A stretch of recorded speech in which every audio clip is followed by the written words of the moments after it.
Tapi kalau emas batangan nggak bisa buat gaya-gaya nih ya. Iya. Iya. Nggak Kan untuk invest. kasih tali aja. Enggak, maksudnya kita beli yang banyak, kita beli banyak emas batangan, kita susun jadi rumah. Ya bisa jadi ya. Lah, Itu kena pajak banget ya. ini ya.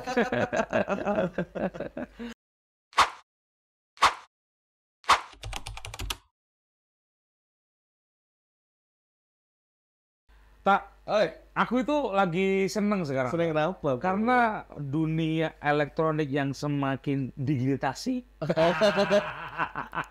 ini semakin banyak orang itu membuat hal yang viral.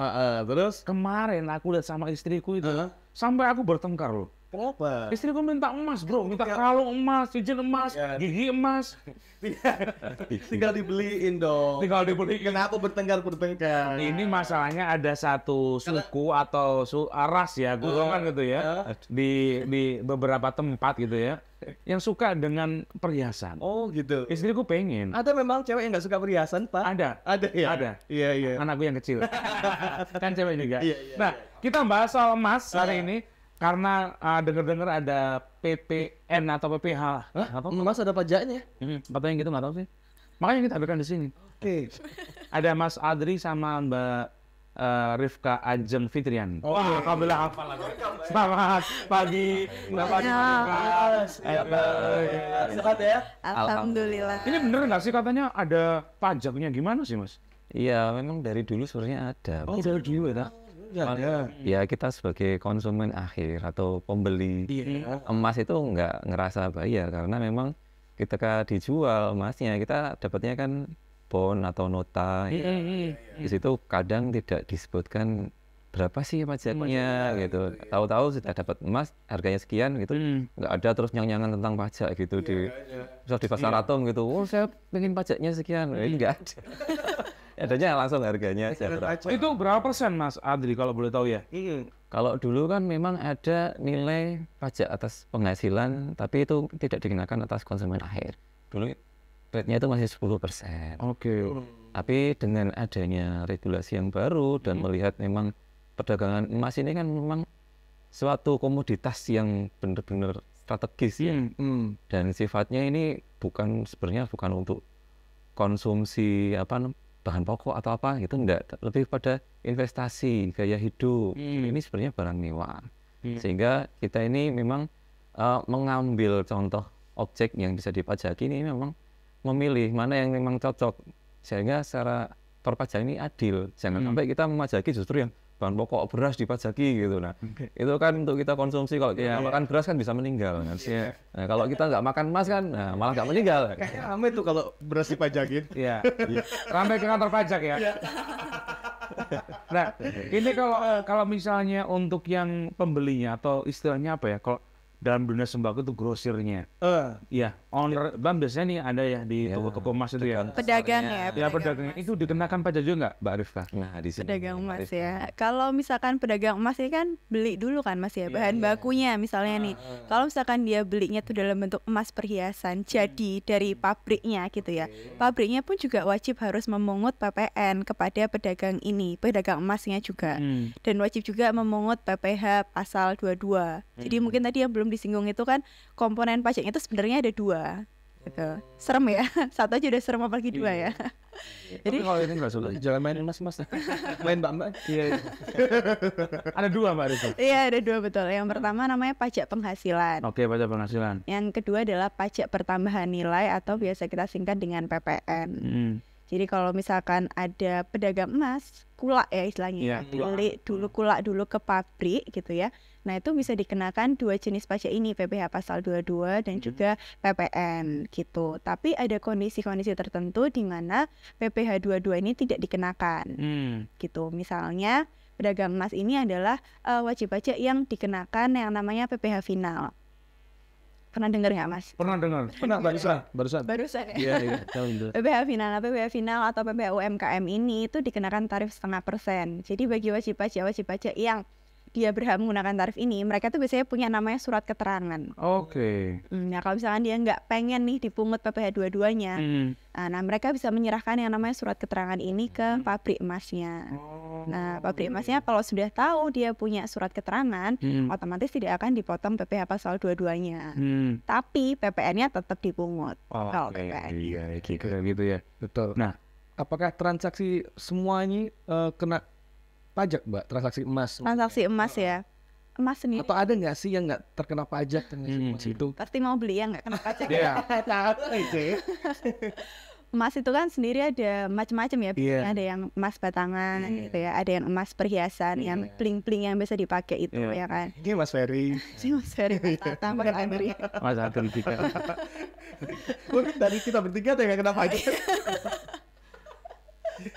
Iya, kalau misalkan untuk di antara jenis emas batangan atau emas perhiasan, emas batangan ini yang biasa belinya di Antam atau apa biasanya ya, UBS gitu ya, emas UBS ya.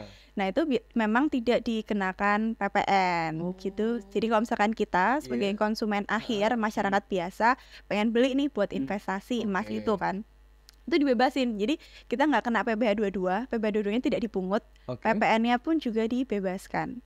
Jadi cuma bayar yang emas perhiasan nih. Betul, emas perhiasan yang memang udah ada kayak diolah jadi cincin atau kalung gitu, ditambahin batu-batu permata. Nah itu memang tetap ada PPN-nya. Dia pakai batu kali, Mbak.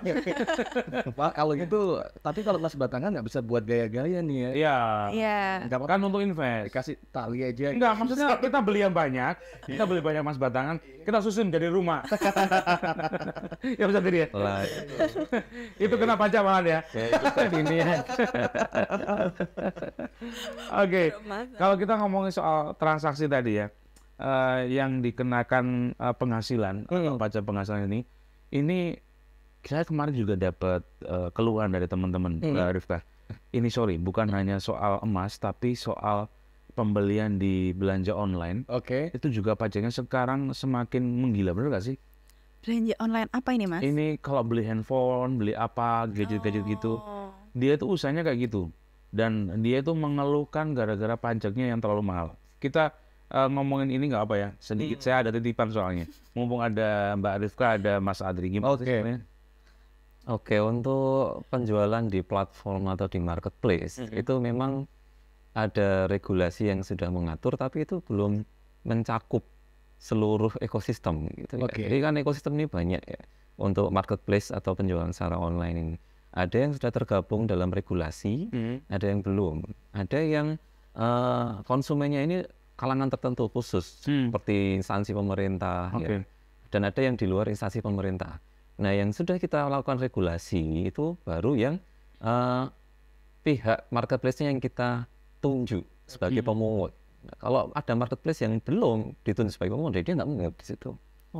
Nah, kemudian yang kedua ada pihak-pihak tertentu yang menggawangi atau menyediakan jasa platform ini untuk mengakomodasi kebutuhan instansi pemerintah dalam hal pengadaan barang. Nah, di situ kita juga ada regulasi untuk pemungutan pajaknya. Jadi memang akhirnya pihak yang jadi ditunjuk sebagai pemungut itu pihak-pihak yang menyelenggarakan marketplace ini. Nah, kalau memang kita ketemu dengan marketplace yang sudah besar namanya, tentunya kita akan mendapatkan apa yang pertama? Kepercayaan yang lebih di situ. Kita lebih yakin nih belanja di situ nih. Kemudian ekosistemnya lebih banyak karena di situ ada kepercayaan yang tinggi, makanya banyak yang bergabung di situ, ya kan? Karena dengan bergabung di situ bisa dipertemukan konsumen yang banyak dengan penjual yang banyak juga. Jadi semakin tinggi reputasinya, memang akhirnya dia masuk radar regulasi. Jadi memang ada trade-off-nya di sini bahwa semakin tinggi reputasinya, maka dia pastinya akan memberikan kepastian, keyakinan, gitu, keandalan kita untuk menjual atau membeli di situ. Sehingga memang pantas kalau akhirnya beberapa penyedia ini kita lakukan regulasi untuk dipajaki di situ. Nah, pajak yang ada di sini sementara ini untuk konsumen umum ya, itu baru PPN aja.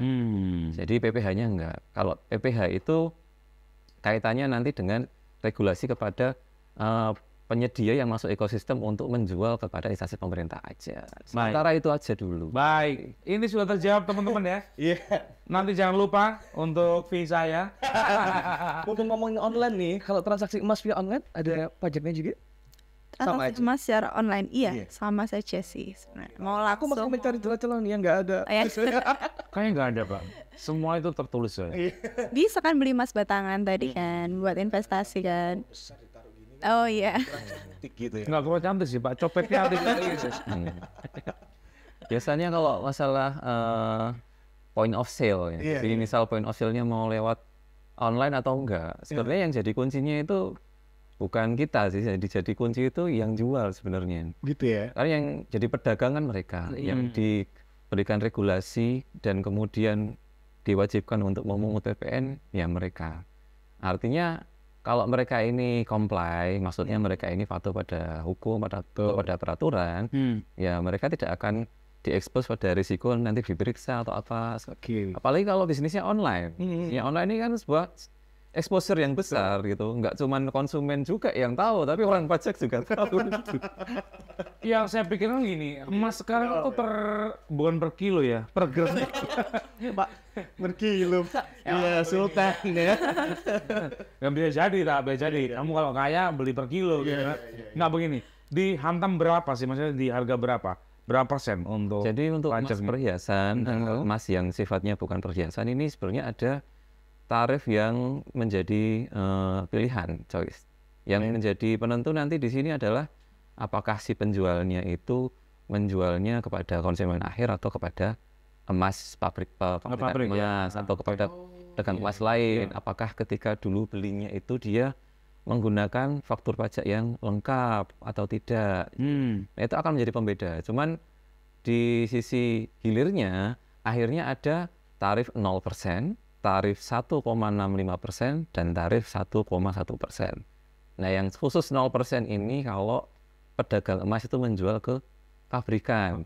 Jadi mereka lebih ingin merecycle emas-emas yang dulu sudah out of date gitu, stylenya misal sudah nggak layak lagi kalau dibikin apa namanya Bling-bling gitu. Nah, sudah ini model lama, maka terus dijual lagi, kemudian didaur ulang pabrikan emas untuk dibentuk, dihasilkan jenis perhiasan emas yang sesuai dengan tren. Itu 0% ya gitu. Jadi praktisnya nggak ada pajak yang dipotong atau dipungut sih. Kalau yang 1%, nah untuk yang 1,1% atau 1,65% pastinya pengennya kenanya 1,1%. Nah untuk yang agar bisa dikenakan 1,1%, maka pedagang emas ini harusnya dia mendapatkan emas dari suppliernya itu juga menggunakan faktur pajak yang lengkap. Maka ini sebenarnya memberikan keadilan. Barang siapa yang comply mau menuruti ketentuan perpajakan, maka dia akan mendapatkan rate yang lebih rendah. Tapi kalau dia nggak bisa dapat dengan faktur pajak lengkap, ya kita juga ada keadilannya juga gitu. Ya tetap bayar pajak tapi lebih tinggi aja. Mas, ini berlaku nggak sih kepada saudara-saudara kita yang di luar Jawa? Ini kan banyak yang nyari emas nih Mbak Rifka ya, yang secara manual ada kan maksudnya? Seperti ada yang gali-gali tanah nanti cari emas gitu, terus kalau gali-gali tanah dapatnya caci. Iya kalau di Jawa, kalau di Jawa kan itu juga misalnya nanti kalau dijual itu juga kena pajak. Jadi yang kita regulasi di sini adalah emas perhiasan, emas batangan. Apa yang didapatkan dari hasil pertambangan itu biasanya bukan emas batangan atau perhiasan. Iya. Jadi itu biji emas granul. Maksudnya itu masih belum dibentuk menjadi emas hasil masuk ya industri. Jadi ini di luar regulasi kita, gitu Mas. Ya kan ngomong saudaramu tak. Apalagi emas yang kau keluarkan. Ada itu Ber. Aduh ngomongin zaman Nabi jadi. Mau tanya kenapa tak? Sampai lagi. Aku akan kamu deh. Kita kalau ngomongin soal emas ini kan harganya naik turun Mas ya. Apakah nanti regulasinya itu berubah pajaknya ketika emasnya harganya turun misalnya, terus naik gitu, ikut naik, ikut turun pajaknya. Sesuatu gitu. Sejauh yang kita pahami ya, kita ini dulu ada ketentuan tahun 2014. Nah, kemudian ada tahun 2017. Kemudian sekarang tahun 2023. Jadi sebenarnya perubahan ketentuan itu nggak sering-sering amat, meskipun ada basis karena jedanya kayak 3 tahun terus habis itu kok agak lama 6 tahun. Jadi ini menyesuaikan dengan keadaan gitu. Jadi tidak serta-merta ada perubahan penurunan harga emas itu akan membuat regulasi ini akan berubah. Tidak. Jadi yang lebih menyebabkan pada perubahan regulasi itu karena mungkin ada masukan dari masyarakat, kok ini administrasi perpajakan kok masih kurang. Sebagai contoh untuk PMK yang baru ini, PMK 48 tahun 2023 ini memang tahun 2023 ini memang lebih menyasar kepada perbaikan tata cara pemajakannya, kesederhanaan. Kemudian ada keadilan perpajakan, choice tadi.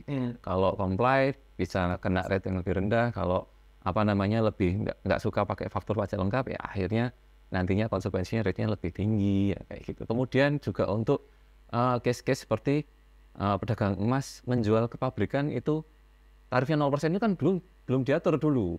Dulu kena ya kena aja gitu. Padahal itu kan untuk didaur ulang ya, maksudnya kan sangat merugikan perekonomian. Karena apa? Ketika nanti itu juga dipajaki, nilainya naik inflasi jadinya.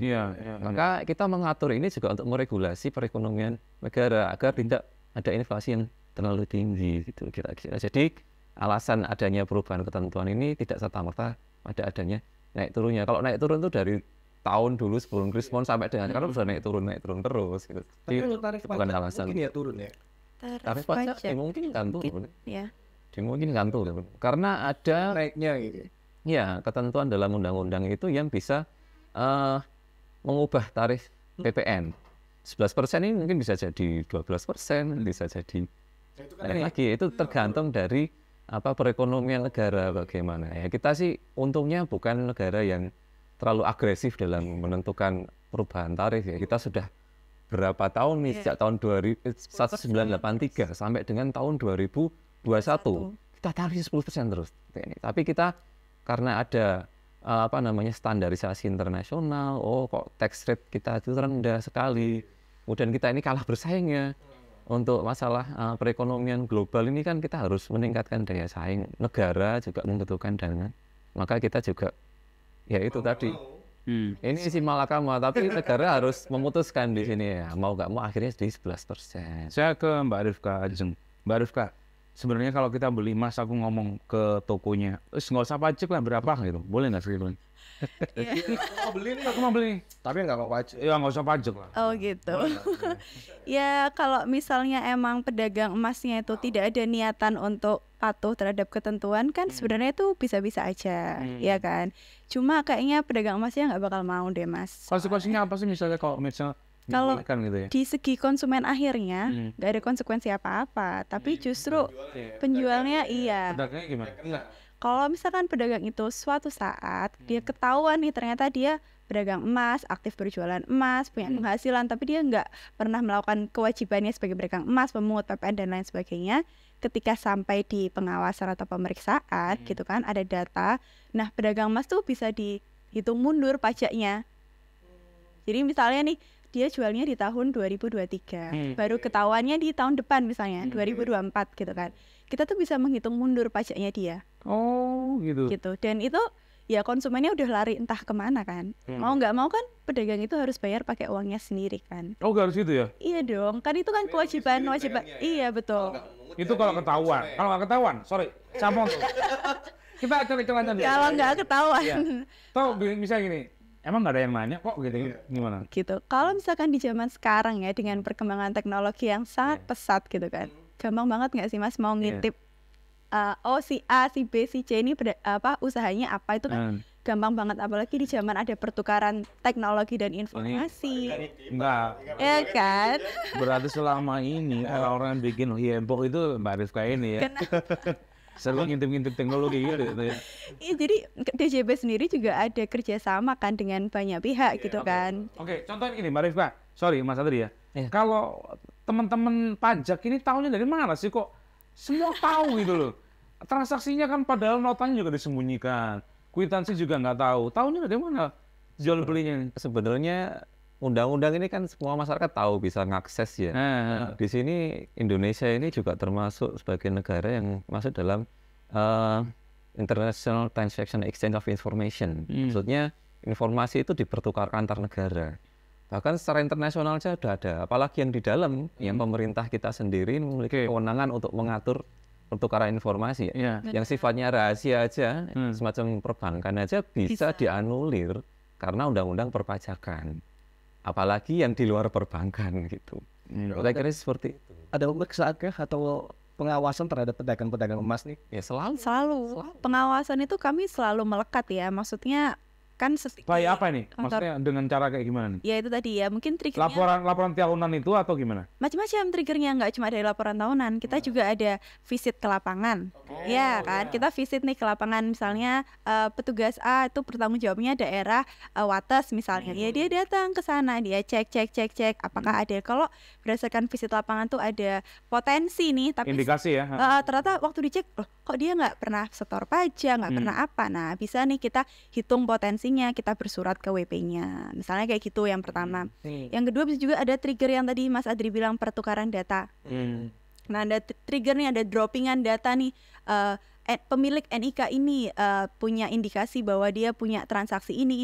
Nah, ini juga bisa jadi bahan buat kita gitu untuk cross check ke WP gitu. Kalau untuk di Mojokerto sendiri, pedagang-pedagang emas besar ada nggak sih yang nggak pernah bayar pajak? Nah, ini kalau masalah ini, kalau masalah itu yang disebut statistik ya pasti ada outliers.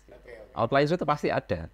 Di sebuah KPP itu pasti ada pajak-pajak yang patuh dan yang nggak patuh gitu. Pasti itu ada. Jadi justru yang nggak patuh ini kita sebenarnya melakukan pengawasan yang mungkin tanpa disadari tahu-tahu keluar. Nah, Apa aja yang nama-nama besar lah, toko-toko emas nama-nama besar yang udah terkenal lah, ada nggak? Biasanya toko-toko emas yang sudah yang besar ya. Yang sudah kita tahu lah. Punya afiliasi ya, dan dengan adanya afiliasi itu justru datanya semakin transparan sebenarnya. Jadi memudahkan kita untuk melihat data apakah ini sudah sesuai belum pajaknya, sesuai dengan profilnya. Nah, kalau masalah bayarnya nantinya akhirnya ada yang perhitungannya kurang sesuai, nah itu yang risikonya paling besar sebenarnya. Tapi kalau memang ada yang patuh atau yang tidak, tentu pasti ada yang nggak patuh. Cuman kita selama ini selalu menghimbau. Mas tadi cut dulu, saya cut dulu ya. Kita pengen lebih detail lagi ya. Maksudnya gini, kita nyebutnya jangan sebut merek lah, misalnya. Ya iyalah Pak. Apa enggak maksudnya? Dari beberapa toko itu sudah pernah dikasih surat cinta nggak? Surat teguran. Loh, kita itu bikin surat teguran itu setiap tahun tuh bisa puluhan ribu. Iya, yang di emas aja, di emas aja. Tentunya pasti. Nama besar. Ada. Kita kenal lah. Berarti banyak yang bandel ceritanya. Bukan cuma dari kita aja. Bukan cuma dari kita aja. Kita kan KPV yang yurisdiksinya ada di Kota Mojokerto. Ada juga KPP yang yurisdiksinya di Surabaya, ada yang di Gresik dan segala macam. Mereka juga bisa bersurat ke wajib pajak yang ada di sini untuk cek atau klarifikasi gitu. Dan itu sudah dilakukan. Emang kenapa bayar sampai banyak kah? Bayar apa? Ya nominalnya ini sampai banyak kah kok mereka nggak transaksi emas ini? Mereka nggak comply gitu. Iya, maksudnya mereka nggak bayar gitu, nggak patuh gitu loh. Apakah saking banyaknya nominalnya gitu kan? Makanya kita tanya. Apa ya? Mungkin kalau misalkan dari segi wajib pajak itu macam-macam kan. Bukan berarti mereka pure memang berniat tidak patuh ya. Ada yang mungkin karena ketidaktahuan. Ya, misalnya kayak gitu ya. Makanya akan kita selalu ngasih apa ya? Informasi terbaru gitu seperti apa gitu. Ada karena memang ya dia disengaja. Ada yang memang luput nih, misalnya dia ada transaksinya 100 tapi yang baru dilaporin 90, 10-nya ketinggalan misalnya kayak gitu. Jadi nggak serta-merta wajib pajak yang kita kirim surat cinta itu karena dia terindikasi pidana atau dengan kesengajaan itu belum tentu sih gitu. Jadi ya mungkin dengan alasan-alasan itu ya. Tapi kalau sampai ada yang memang dengan sengaja seperti itu ya mungkin karena belum tahu konsekuensinya seperti apa, atau mungkin masih punya mindset kayak Mas Ferry misalnya nggak bakal diperiksa atau nggak bakal diawasin kayak gitu kan, pasti masih ada yang kayak gitu kan. Nah mungkin mungkin karena belum tahu konsekuensinya seperti apa sih. Jadi misalnya ini pedagang nih ya, misalnya karena nominalnya besar misalnya 100 juta, terus ada petugas pajak nih yang datang nih buat atau meriksa atau apalah, bisa nggak sih gini, Pak udahlah bos, nggak usah sampai ke atas, ini aja sebagian. Lo tawar. Ini sebagian, nggak sampai 100, misalnya 50 lah ke pegawai pajak. Bisa nggak sih kayak gitu? Hal seperti itu bukan bisa, itu sebenarnya sudah terjadi. Sudah terjadi. Artinya yang demikian itu memang kadang dilakukan oleh wajib pajak gitu. Karena memang mungkin mindsetnya masih saya pengen gampangnya aja. Karena ini lebih kecil gitu. Kadang ada juga yang pengen pajaknya lebih kecil gitu. Itu memang sudah terjadi, tapi untungnya sebagian besar ataupun terlepas dari kasus-kasus yang kita juga tidak memungkiri bahwa pajak ini memang ada kasus yang dari zamannya Gayus sampai itu sekarang gitu. Itu memang ada, tapi kita selalu introspeksi diri dan tentunya yang keluar dari ketentuan itu hanya sebagian kecil sekali dari kami. Dan apabila memang ada case yang seperti itu, nah kami menghimbau untuk masyarakat itu untuk melakukan whistleblowing. Artinya memang melaporkan kepada pihak-pihak yang berwajib. Nah kalau kita ini kan punya instansi induk yang lebih tinggi, itu Kementerian Keuangan. Itu ada whistleblowing system, bisa ada nomornya Pak Jokowi, ya kan, bisa dilaporkan secara langsung. Ada sekarang Satgas korupsi dan TPPU gitu seperti itu. Baik, saya ke Mbak Rifka. Mbak Rifka, itu kalau misalnya tadi ada konsumen akhir ya, betul ya? Benar. Mbak Rifka Ajeng, kalau misalnya kemarin saya lihat itu di hari ulang tahun kota ya, itu kan bagi-bagi emas juga. Waduh, itu gimana ya? Maksudnya gini, itu ada orang beli untuk hadiah. Itu pajaknya gimana aturannya? Sama kah? Ada sebagai konsumen akhir atau gimana? Iya, jadi waktu belinya sebagai hadiah, misalnya berarti dari Pemkot ya, yang bagi dari Pemkotnya ya. Dari pihak pemerintahnya kan beli nih ke toko emasnya, otomatis kan pada saat dia pembelian itu sudah dipungut PPN-nya ya, PPN pada saat beli gitu. Nah, ketika dia bagi-bagi ke masyarakat, kalau menurut hemat saya itu kan bukan transaksi jual beli ya, lebih kepada pemberian cuma-cuma ya. Jadi nggak dipungut PPN, bener gitu ya Mas? Atau gimana? Benar ya. Jadi untuk satu pertanyaan bikin mereka bingung, itu saya suka. Sahabat Mbak Rifka tadi gimana? Karena dia udah beli nih dari pemerintahnya kan udah beli ini dari pedagang emasnya kan udah dipungut PPN 11%. Setelah itu emas itu kan dikasihkan cuma-cuma ke masyarakat gitu kan. Nah, berarti kan di sini bukan ada transaksi yang jual beli dari pedagang kepada konsumen akhir gitu kan. Berarti kan tidak ada PPN yang dipungut. Jadi untuk penyerahannya, jadi untuk ranah PPN, kalau PPH ini sebenarnya sudah nggak include lagi karena ini yang menyerahkan kan pemerintah ya. Kemudian yang mendapatkan barang ini kan bentuknya sumbangan atau hadiah. Nah, antara sumbangan dan hadiah itu dari sisi PPH itu nanti ada perbedaan. Kalau ada misal ini sumbangan, maka itu sebenarnya tidak termasuk sebagai objek pajak. Tapi kalau itu sebagai hadiah, entah hadiah undian bisa jadi, atau penghargaan bagi yang menerima, itu nanti bisa menjadi objek pajak. Kalau hadiah undian nanti 25% kena pajaknya. Kalau penghargaan itu kalau yang mendapatkan badan itu 15%. Kalau yang mendapatkan orang pribadi nanti sesuai dengan PP pasal 21. Rate-nya masing-masing, tergantung besarannya, bisa kena 5%, bisa 15%, tergantung besarannya. Nah, ini kita kesampingkan dulu untuk PPH-nya. Jadi ini case-nya ini pemerintah membantu gitu, bantuan gitu, dalam bentuk emas. Ngasih. Gak tahu purpose-nya apa Mas? Karena hadiah atau? Karena apa? Enggak, jadi begini, mereka itu memberikan emas dalam rangka kemarin hari ulang tahun sama ulang tahunnya si Konteng kayak gitu. Jadi kan mereka ini banyak nih dari taci-taci kayak gitu ya. Koko juga yang memberikan emas secara cuma-cuma kepada orang-orang yang punya dedikasi tinggi, misalnya menjaga di situ selama berapa tahun gitu, dikasih ada kayak gitu. Oh iya, jadi ini yang ngasih ini bukan pemerintah, tapi pihak-pihak masyarakat memberikan ke masyarakat juga. Jadi kalau itu ya artinya itu hibah ya, artinya itu pemberian cuma-cuma. Kalau misal tajiknya atau yang memberikan ini merupakan PKP, itu ada pajaknya.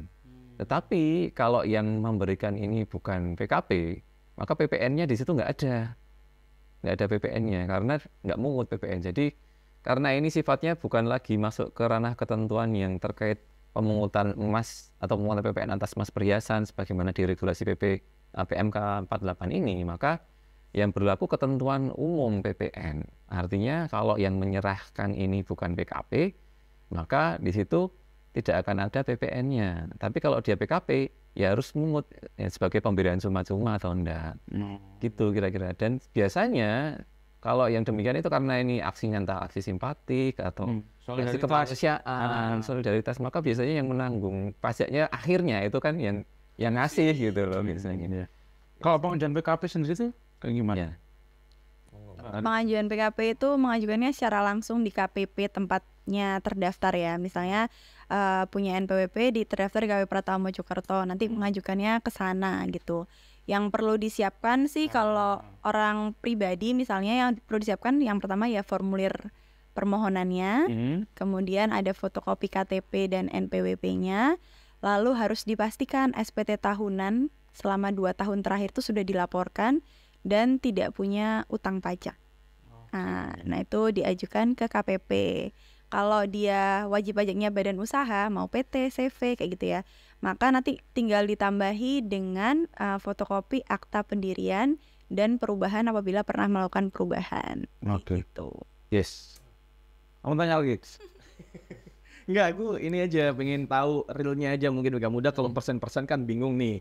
Kalau beli emas lah, misalnya kita beli emas perhiasan 10 juta, ini kena pajak berapa sih? Gitu. Jadi 10 juta emas perhiasannya. Biasanya kalau dalam prakteknya, gampangnya kita ambil contoh kasus seseorang ingin beli emas, emasnya itu cukup bagus. Oke. Perhiasannya itu sudah diukir dengan indah, gitu ya. Jadi nilainya agak tinggi. Katakanlah dia beli cuma 10 gram aja tapi nilainya 35 juta. Katakanlah gitu, karena memang bentuknya indah sekali. Nah, di situ 35 juta itu dia sebenarnya nggak tahu ini pajaknya berapa. Ketika bayar ya bayar aja. Ketika tawar-menawar dapat di angka 35, taunya pembeli ini ya bayar dapat emas. Tapi sebenarnya 35 aja ya. Iya, betul. Sebenarnya yang ngitung-ngitung soal pajaknya ini lebih kepada penjualnya atau pedagangnya, karena emasnya ini kalau kena pajak yang 1,65 kan agak tinggi. Kalah bersaing nanti dengan yang 1,1%. Wah, pedagang sebelah ini 1,1%. Margin dikit aja kalau ibu-ibu. Wah, itu sudah jadi pedagang. Iya kan, meskipun nantinya di sini, barangnya sebenarnya lebih bagus di sini, tapi nggak terlalu banyak kelihatan bedanya. Akhirnya ini yang lebih murah gitu. Jadi margin ini kita menghimbaunya agar ya monggo kalau ingin rate yang lebih kecil, nah ini pedagangnya yang akan mikir nanti. Dia akan ambil dari supplier yang menerbitkan faktur pajak lengkap. Gitu. Tapi bagi konsumen akhirnya sendiri sebenarnya nggak terasa kalau dia kena pajak gitu, karena itu sudah include dalam harga jualnya. Kadang di dalam notanya itu nggak ada pajak PPN 11% atau PPN 1,66% itu nggak ada. Situ. Bisa jadi seorang konsumen itu yang beli itu kena pajaknya 1,1%. Karena si pedagangnya dulu ketika beli emasnya itu pakai faktur lengkap gitu. Ya itu makanya untuk konsumen-konsumen ini lebih baik cari pedagang emas yang bisa menawarkan rate yang 1,1%. Ini bisa ditanyakan gitu aja ke pedagang emas. Pak, ini saya kena rate yang 1,1% atau 1,65. Nah, gitu. Kalau 1,65, cari yang 1,1 aja dulu. Tapi begini, sebenarnya tidak bagus. Dua hal. Selain emas batangan, ada emas yang tidak bisa kena pajak. Emas bagio. Invest di emas, nggak mungkin kena, ya kan? Karena memang ada beberapa orang yang suka pakai itu tahun 70-an, Pak. Ada sekarang. Daerah Lamongan masih banyak. Tapi begini, kalau kita ngomongin soal jual beli emas ya, semua kota itu pasti ada emas, ya. Apalagi di Madura ini tradisinya luar biasa ya, pakai sampai ke leher di sini. Keren. Viral ya, Pak ya? Saya nggak bayangin ini ya, masih nggak bisa bayangin. Mereka kan nggak peduli ya mau pajak berapa dibayar, kan gitu ya. Betul ya. Yang menjadi pertanyaan, bagaimana pedagangnya? Apakah mereka juga dengan rutin, disiplin bayar pajak secara per tahun atau ini? Nah, kalau misalnya Mbak Rifka dan Mas Adri ya, misalnya mereka dalam kurun waktu sekian tahun gitu tanpa membayar, konsekuensinya mereka bisa dipidana nggak sih? Terus menerus misalnya kalau dikasih teguran dia nggak cuek, kalau terus dia gimana udah bayar kamu nanya gitu. Apa jadi tata cara dan pemungutan pajak yang kita lakukan ini kan selalu kita perbarui. Itu untuk meminimalisir adanya penyimpangan atau adanya ketidaksesuaian dalam pelaporan atau pemungutan. Makanya ketentuan itu selalu berubah, dan tapi berubahnya itu selalu arahnya disederhanakan dan diefektifkan agar ini ruang penyimpangannya itu kecil gitu. Jadi memang kalau masalah ada risiko mereka bisa menyimpang atau melakukan pelaporan atau pemungutan yang tidak sesuai ketentuan, ya bisa jadi memang. Tapi nantinya yang mereka dapatkan adalah ya risiko yang lebih tinggi gitu. Kalau ya pas apesnya gitu ya, kemudian ketemu dengan atau datanya masuk gitu, kita kemudian mengklarifikasi terus tidak bisa menjawab atau melakukan penjelasan dengan sesuai dengan keadaan yang sebenarnya, akhirnya ya menjadi risiko yang sangat besar. Apalagi kalau kemudian ditemukan adanya indikasi ini kesengajaan. Kalau masih ini kekhilafan aja atau ketidaktahuan atau mungkin force major gitu ya, karena betul-betul tidak mampu, dia ingin comply, ingin patuh tapi tidak mampu, entah ada apa namanya musibah atau apa gitu kan, itu kan semoga tidak terjadi ya, maka itu bisa dikeluarkan dari pemidanaan gitu. Ya, kita sih menghimbaunya meskipun kita selalu melakukan perbaikan, kita juga pada wajib pajak yang melakukan pemungutan ini sebenarnya kan pemungutan PPN ini kan yang membayar sebenarnya konsumen akhir. Jadinya sebenarnya di sisi mereka sendiri kalau memang sudah punya pasar sebenarnya nggak rugi banget. Apalagi ketemu Mbak Rizka itu mundur bos, kenapa ketahuan ya Pak ya? Itu harus bayar bos. Oke, Pak, kayaknya kita sudah cukup tak untuk mengimbau pedagang-pedagang? Mbak Rizka dulu dong. Iya dong. Mbak Rizka dulu nanti akan memberikan informasi untuk misalnya para ibu-ibu ya, terutama yang ingin beli emas, takutnya kan 11% gitu ya, pajaknya takutnya gitu. Nah, kirain toko oren Pak 11. bukan. Biar Mbak Rizka memberikan informasi atau himbauan nanti disusul sama Mas Adri yang silakan. Iya, mungkin apa namanya untuk konsumen akhir atau ibu-ibu bapak-bapak yang biasa beli emas, yang emang hobi mengoleksi perhiasan emas gitu ya, nggak perlu khawatir karena memang pemajakan ini sebenarnya sudah ada sejak dulu-dulu sebelumnya gitu. Bahkan dengan ketentuan yang baru itu rate-nya itu cenderung turun. Kalau sebelumnya 2% Mas ya.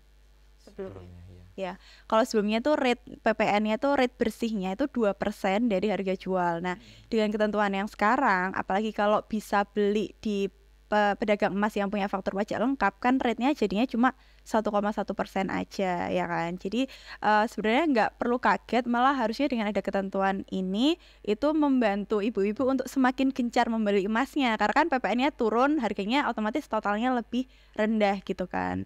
Terus mungkin untuk para pedagang emas gitu ya, yang belum mengetahui tentang ketentuan ini, jadi belum tahu kalau ada kewajiban bahwa harus memungut PPN dan PPh pasal 22 gitu ya, itu mungkin bisa datang ke kantor pajak untuk melakukan konsultasi dan melakukan pengukuhan sebagai PKP. Jadi supaya seluruh kewajibannya itu bisa dipenuhi oleh pedagang pajak. Seperti itu. Oke. Saya ke Mas Adri. Tapi sebelumnya saya juga ada titipan pertanyaan satu saja. Ya. Ini ada bilang gini Mas Adri. Apa tuh Pak? Semua negara ini apalagi Indonesia itu ya, pajak sebenarnya untuk apa sih pajak ini? Uangnya dikemanakan dan restorannya setiap bulan apa? Mas Adri. Jadi pajak ini sebelum saya lahir juga sudah ada. Iya. Kalau jenengan baca YouTube ya, kita kan di Mojokerto, sini Mojopahit ya. Zaman Mojopahit sudah ada pajak sebenarnya. Tapi kok memang peruntukannya ini kan semakin seiring waktu peradaban semakin maju, ini kan peruntukannya semakin berubah.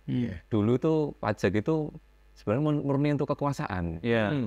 Upeti. Iya, upeti seperti itu. Memang kekuasaan ini memang dibutuhkan. Kalau nggak ada kekuasaan, tidak akan ada regulasi di situ. Nggak ada yang bisa ngatur. Kalau masyarakat ini tidak teratur, nggak akan bisa Mojopahit sebesar ini gitu.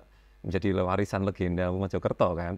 Nah, sama dengan negara itu juga seperti itu. Jadi pajak ini sudah ada dari dulu, hanya saja ini kemudian dibukukan atau dikodifikasi menjadi ketentuan perundang-undangan yang pada dasarnya sesuai dengan Undang-Undang Dasar 1945 itu pajak ini memang digunakan untuk sebesar-besar kemakmuran rakyat. Contoh konkretnya aja, katakanlah gimana kalau kita nggak ada jalan, nggak ada traffic light, nggak macet di mana-mana. Bayangkan jenengan jalan dari rumah sampai ke kantor siaran gitu, nggak ada traffic lightnya aja, gitu. Bisa dibayangkan. Padahal untuk yang membiayai itu infrastruktur dan segala macam itu pajak. Tentunya dalam prakteknya, dalam penggunaan pajak itu memang masih ada pihak-pihak yang tidak bertanggung jawab, kemudian mengurangi ataupun merugikan keuangan negara di situ. Tapi kita selalu memperbaiki sistem, kita selalu introspeksi diri, dan kita memberikan tools atau instrumen yang banyak kepada masyarakat untuk bisa melaporkan apabila terjadi penyimpangan dalam penggunaan pajak.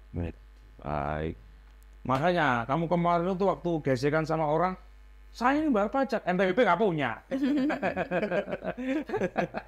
Oke, kita terima kasih ya buat sudah ya Wika Muda ya, sudah acara kita dengan teman-teman pajak. Tapi kita terima kasih banget untuk Mbak Rifka, terima kasih Mas Audrey ya. Ini luar biasa mengedukasi kita. Aku baru tahu loh bahwa pajak sekarang itu untuk konsumen akhir, terutama untuk istri-istri kita, bini-bini. Nanti aku mau bilang ke emak dong. Gimana? Iya, kalau misalnya beli emas, nanya dulu pajaknya yang 1,1 apa 1,6 ya gitu. Milih. Terus yang punya gini, sebelahnya. Oke, Mbak Rifka, terima kasih ya. Terima kasih. Luar biasa. Dan akhirnya saya Ferry Prasetya. Saya Toto Pradita. Pamit undur diri. Wassalamualaikum warahmatullahi wabarakatuh. Sampai jumpa. Waalaikumsalam.